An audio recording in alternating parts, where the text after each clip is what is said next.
존경하는 국민 여러분, 검찰총장 후보로 떠오른 두 분, 최강욱 전 의원과 이정현 검사에 대한 사실 기반의 분석과 함께 저는 이분들이 이재명 정부, 검찰 정상화의 최선봉장이 되어 주시기를 기대하며 이렇게 말씀 올립니다. 검찰총장은 단지 검찰 조직의 최고위직이 아닙니다.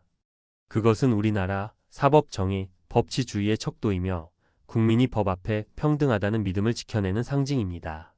지난 시절 검찰 권력이 정치적 갈등의 도구가 되었다면 이재명 정부의 검찰총장 인선은 반대로 검찰을 국민의 품으로 돌려오는 회복의 출발점이 될 수 있습니다. 이 막중한 도전에 두 분이 후보로 오르셨다는 사실만으로도 저는 희망을 느낍니다. 최강욱 전 의원, 개혁의 전면에 서는 선봉장. 문재인 정부 대통령 비서실 공직기강 비서관으로 임명되어 2018년부터 2020년까지 중책을 맡으셨습니다. 공직기강 강화를 위한 제도적 기반을 다지셨습니다. 이후 열린민주당에서 대표를 지내며 정치 전면에 나섰고 비례대표로 국회의원이 되어 국회 법제사법위원회에서 활발히 활동하셨습니다. 강한 검찰개혁 의지를 갖고 계셨습니다. 공수처 제도 도입, 검경수사권 조정 등 검찰 권한 축소와 사법개혁 과제를 적극적으로 정치권 국민 여론으로 끌고 나가신 분입니다. 평가와 특징. 장점 탁월한 변화의 화술가로서 개혁 담론을 공론의 장으로 끌어올리고 국민과의 소통을 통해 개혁의 동력을 만들 줄 아는 정치인입니다. 한계 리스크 강한 어조와 직설적인 스타일 때문에 정치적 논쟁을 유발하거나 정치권 일부와 격돌할 수 있는 가능성이 있습니다. 또한 공직기강 비서관 재임 중 벌어진 사건들과 관련하여 법적 정치적 비판이 존재합니다. 중대한 팩트 조국 전 장관 아들 관련 허위 인턴 확인서 사건으로 기소되어 12심에서 유죄 판결을 받았으며 대법원이 이를 확정하였습니다. 결과적으로 형이 확정되어 국회의원직 상실 등의 법적 절차가 진행된 바 있습니다. 이 사실은 매우 중요한 공적 정보입니다. 정리해보면 최강욱 전 의원은 검찰개혁이라는 정치적 드라이브를 강력히 견인할 능력을 지니고 있는 인물입니다. 다만 법적 리스크와 정치적 충돌을 최소화할 수 있는 전략적 판단이 함께 따라야 할 것입니다. 이정현 검사, 실무 중심의 안정적 리더. 서울중앙지검 1차장, 서울서부지검 차장, 대검찰청 공공수사부장 등 핵심 수사 보직을 역임하셨습니다. 각종 대형 사건의 수사를 지휘하면서 실질적인 현장 경험을 갖추셨습니다. 법무연수원 연구위원 등도 맡으셨으며 인사나 징계 관련 내부 조율과 조직 관리에도 관여하신 바 있습니다. 장점 조용하지만 확실하게 실무를 완수하는 스타일로 절차 준수와 법리 중심의 수사 운영에 강점을 지니고 계십니다. 정치적 노출은 거의 없어 중립성이 기대되며 검찰 내부의 신뢰 회복에 긍정적 역할을 할 수 있습니다. 한계 리스크 외부에 알려진 바가 적어 대중적 드라이브를 걸기에는 한계가 있습니다.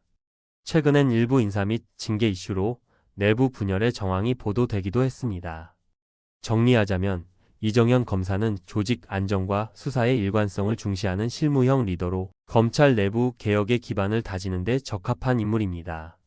다만 외부와의 커뮤니케이션이나 정치적 공감 기반 확대에는 보완이 필요합니다.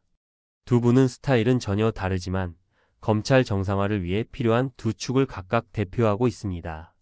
한 분은 변화를 촉발하는 개혁 드라이브, 다른 분은 현장의 신뢰를 다지는 실무 안정의 역할을 맡을 수 있을 것입니다. 이재명 정부는 검찰을 정치적 갈등의 연장이 아닌 정의와 법의 수호자로 바꾸는데 국가적 운명을 걸고 있습니다.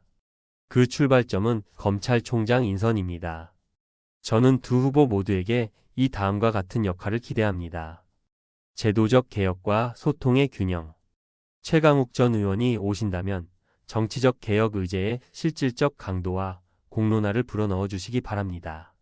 동시에 법적 리스크를 안정적으로 관리하면서 국민과의 신뢰 축적에도 세심히 힘써 주십시오.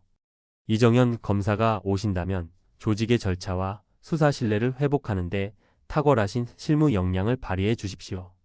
다만 대중과의 소통을 강화하여 사회적 개혁 요구에도 응답해 주시는 것이 필요합니다. 투명하고 공정한 인사 운영. 검찰의 미래는 내부 인사 관리 시스템에 달려 있습니다. 두 분 모두 투명하고 공정한 인사 운영을 통해 줄 세우기가 아닌 능력 중심의 조직 문화로 바꿔주시기 바랍니다. 정치적 중립성과 국민 신뢰 회복. 모든 수사와 인사는 정치적 고려 없이 오로지 법과 원칙에 의해 진행되어야 합니다. 두 후보 모두 정치 중립의 상징이 되어주시고 검찰이 다시 국민의 신뢰를 얻는 기관으로 자리매김할 수 있도록 이끄는 데 앞장서 주십시오. 검찰 내부와 국민 간의 소통 채널 역할. 최강욱 전 의원께서는 국민과의 공감형 소통을, 이정현 검사께서는 내부 실무 목소리를 외부와 연결해 주십시오. 이렇게 내부와 외부의 균형을 갖춘 리더가 된다면 검찰 정상화는 비단 조직 개혁이 아닌 국민과의 동행이 될 수 있습니다. 두 분이 검찰총장이 되든 혹은 다른 분이 오시더라도 저는 굳건히 말합니다. 검찰 정상화의 최선봉장, 그 이름 아래 성실히 임해 주십시오. 검찰이 다시 국민 앞에 겸손한 권력으로 돌아서길 바랍니다.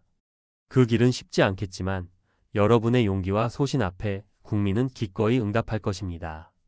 최강욱 전 의원께 뜨거운 개혁 정신을 현장에 심어 주십시오. 법적 흠결은 확실한 책임과 성찰로 보완해 주십시오. 이정현 검사께 조용히 강한 수사 리더십으로 안정의 기반을 닦아 주십시오. 대중과의 접점을 적극 확대해 주십시오. 오늘 이 글이 누가 되든 잘해주기를 바라는 진심으로 읽히길 바랍니다. 두 분 모두 국민이 응원하고 있음을 기억해 주십시오.